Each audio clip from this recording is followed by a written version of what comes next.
Hello students, this is our first lecture on center of gravity of class 10 syllabus. Now, you all know what is force of gravity. Two masses always attract to each other because of force of gravitation. So, earth also attracts every mass towards its center. That is called weight of the mass. Okay, now a extended body like this is consist of large number of small point masses. So I am considering, I am just show here a few masses. Suppose this is mass 1, and so weight of this mass is W1, and this is mass 2, weight of this mass is W2, and so on. So the total weight of the body, if I consider W, so W is obviously equals to W1 plus W2 plus W3 and so on. Okay, now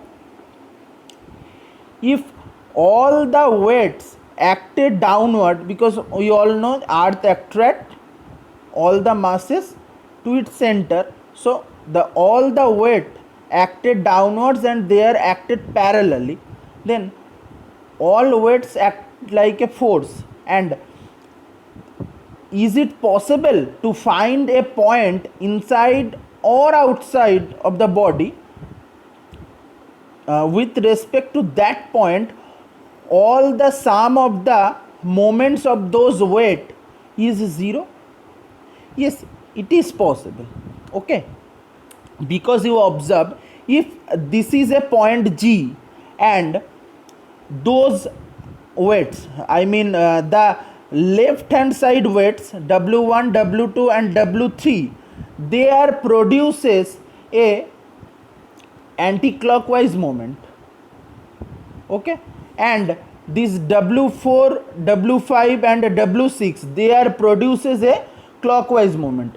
If the sum of the moment of W1, W2 and W3 is just equals to the sum of the moment W4, W5 and W6, then the total resultant moment on this particle or on this body about the point G is 0.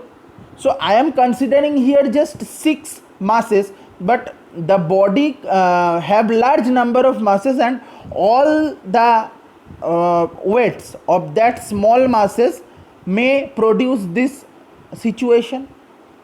So then that point G about which all the moment of the weights is 0, that point is called the center of gravity. Okay, now let me once read the proper definition I have already discussed.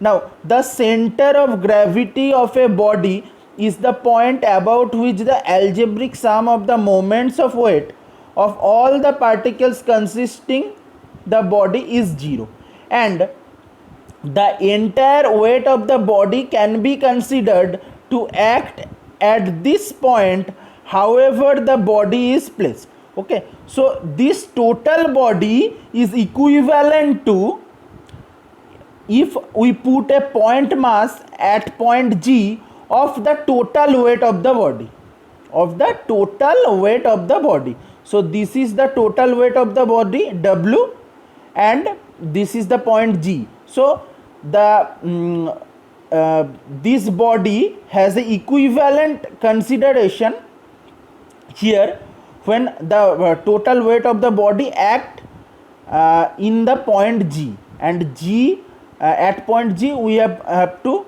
put a body of weight W, okay, which is the sum of W1, W2 and W3 and so on. Okay, now the second important thing is the factor on which the position of center of gravity depends.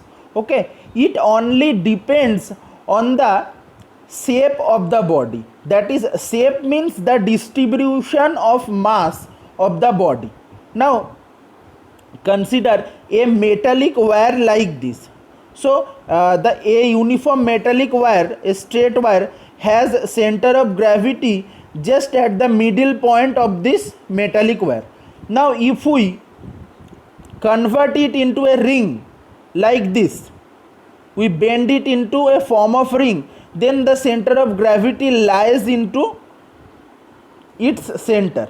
Okay, so center of gravity basically depends on, not depends on mass, it depends on distribution of mass, or how the mass is distributed. Okay, now from this example you can also understand there is no such necessity that center of gravity always lies inside the material of the body.